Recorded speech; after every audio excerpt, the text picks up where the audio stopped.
whether you're going out this spring to ski corn laps, summit a peak, or climb a steep couloir, there are essential items that you must have in your backpack for the backcountry.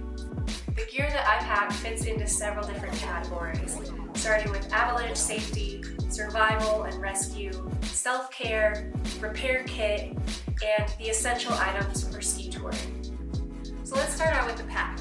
I'm currently using a 30-liter backpack that I like because it has enough volume that it fits all the essential items and has a little extra space for me to add some items like a camera, maybe an extra puffy for those cold days, or if I'm going for a bigger objective, I may add in my boot crampons, a rope, an ice axe, things like that. But for just everyday ski touring, this bag will do the trick. I like to look for bags that have a ski carry system. I personally prefer having straps on the side that allow for an A-frame carry. A lot of people prefer to have that diagonal carry across the back. Another great feature is to have a carry system for your helmet. In this bag, there's this outside part that holds the helmet on and is easily removed when I'm ready to ski.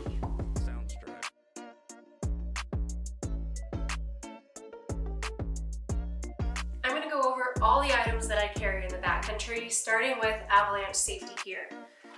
That includes an avalanche transceiver, shovel, and probe. For your transceiver, make sure that you're wearing it according to the manufacturer's guidelines.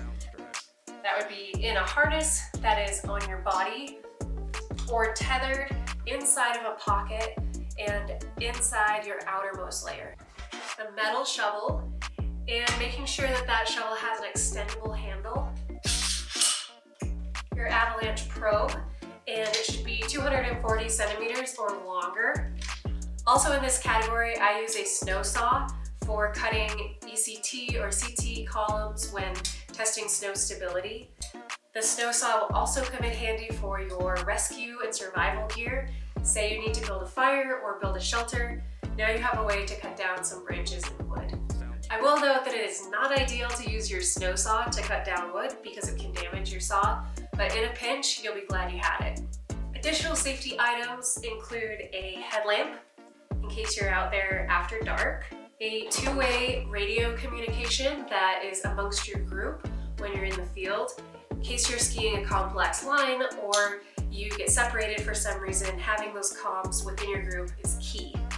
I bring a satellite device every single time. This one is the Garmin InReach Mini, and you have to make sure it's fully charged and set up properly for sending messages. Mine is Bluetooth connected to my phone and has to be synced before leaving service. I like to put it in a koozie when it's in my backpack to keep it protected. A notebook, I like to bring the Airy Blue book that you'll get in an avalanche class. It includes a nice template to write down your plan for the day and things to check in on with your group. It also has a space to write snow pit data and a little cheat sheet in the back.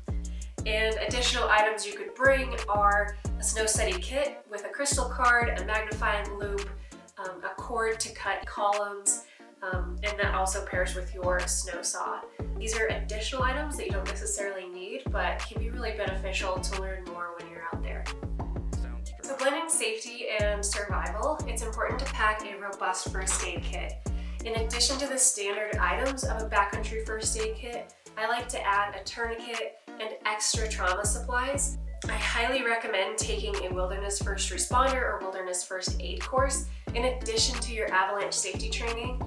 That class is going to teach you what needs to be in your first aid kit, how to use it, and how to use the other supplies that we bring to build splints in the case of a broken limb, and also how to build a rescue sled and when and how to evacuate in the case of an emergency. Speaking of evacuations, having a rescue sled or a tarp comes in really handy if you know how to use them. I like to bring a simple lightweight tarp with some cordelette. Mine is about this size. This is actually my extra down puffy jacket, but my tarp is about this size, doesn't take extra space, and can come in really handy if I need to build a shelter, use it as a hypo wrap if someone has hypothermia, or build a rescue sled. So in the same lightweight dry bag as my first aid kit, I have some fire starter and a lighter, and I like to put duct tape around my lighter. Also for repairs, having a couple big heavy-duty volet straps can work for fixing a binding or a splint. I use my cell phone for navigation. Make sure that it has a charged battery when I start out and that I've downloaded my navigation maps.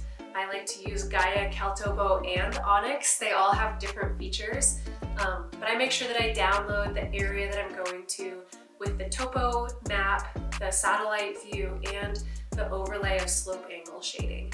That comes in really handy when you're navigating avalanche terrain. And if I'm relying on my cell phone for navigation, always bringing a charge block and a charge cord. I also bring a cord for my satellite comms device, just in case. It's so lightweight, might as well have it. So other items that I have that are useful for repair kit, another big volet strap. I bring a pocket knife and a multi-tool. And then I have this other multi-tool that works as a metal scraper as well. That's paired with this big plastic scraper. I can either carry these in my pack or my pocket if the spring conditions are getting pretty gloppy, where the snow sticks and builds up to your skins or your skis. I like to bring some rub-on wax. Both skin wax and ski wax can make or break your day. Throw in some extra hand warmers. Those items all go in this little waterproof pouch.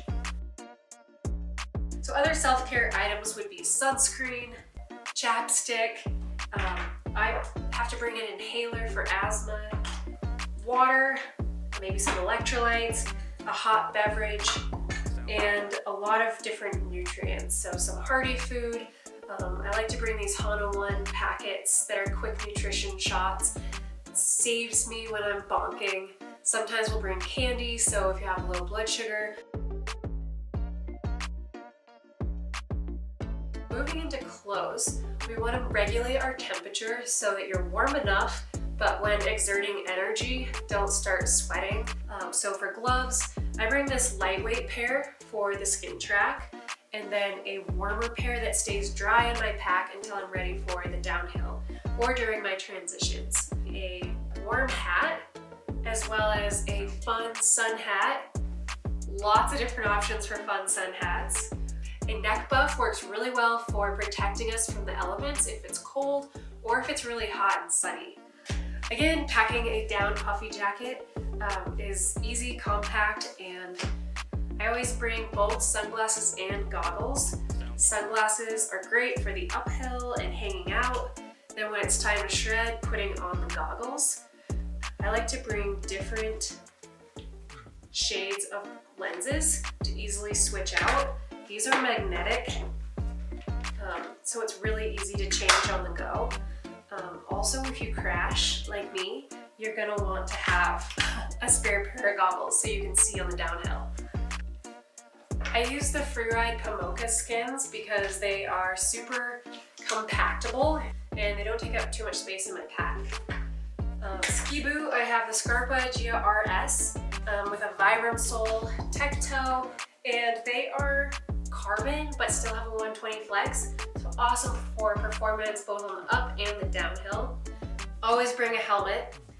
For poles, I use the Powder7 poles that have this special artwork on them, and I love the extended grip for all different positions when you're moving up and down the mountain. And these are extendable if you're super tall. For skis in the spring, I like to use the Icelandic Maiden Lights 101 underfoot with a lightweight tech touring binding. For spring ski touring, when the snow is kind of variable, in the early morning, that snow can be pretty firm sometimes. So having some ski crampons that match the binding that you're using can make your day more enjoyable so your feet aren't slipping out from under you when you're trying to skin up the mountain.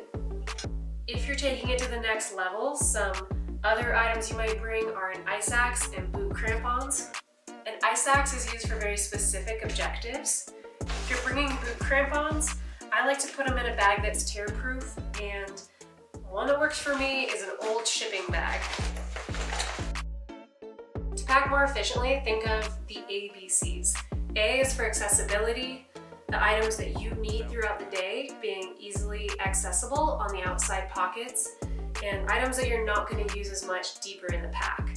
B is for balance, having that weight evenly distributed so you don't throw your back out by having all the heavy items on the right side. And then C is for compact. To ski better, we want to have that backpack almost feel like it's not there. So having everything snugged up tight, no dangles flopping off the outside of the pack. So moving on to how I pack my bag. First, there's some items that go on my physical body, not in the backpack. That would be my Avalanche transceiver. And again, making sure I wear it appropriately based on the manufacturer recommendations. This does not go in your backpack. Please don't do that. Also, my cell phone that has my navigation. I keep that in a pocket close to my body. That's 20 centimeters away from my transceiver. You want to make sure that heated gloves or GoPro is also 20 centimeters, about an arm's width away from your transceiver for that electronic interference. Other items on my body would be a scraper in case the snow is really gloppy, having that easily accessible for a quick fix. So to start out, we're going to put our Avalanche gear in its designated compartment. So we've got our shovel, probe, and snow saw.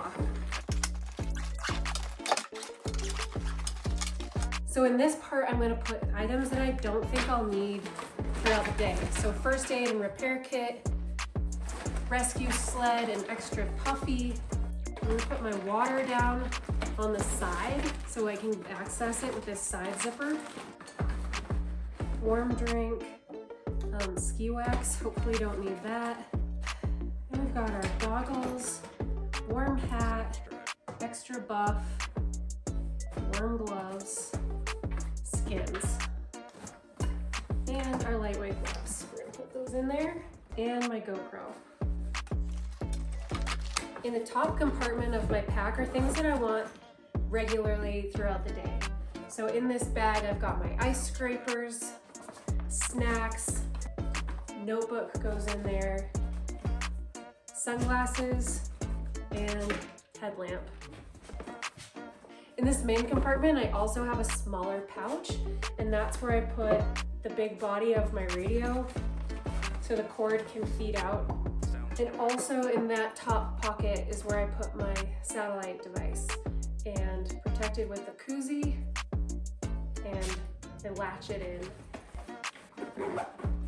Everyone has a slightly different way of assembling their gear, and just do what feels right for you, keeping those ABCs in mind. Last items that I put in my hip belt, because I want to get to them without having to take my pack off, are snacks, chapstick, sunscreen, for me an inhaler, and sometimes I'll put my phone in that pocket as well. So once I have everything in my pack, I'm going to put my helmet on.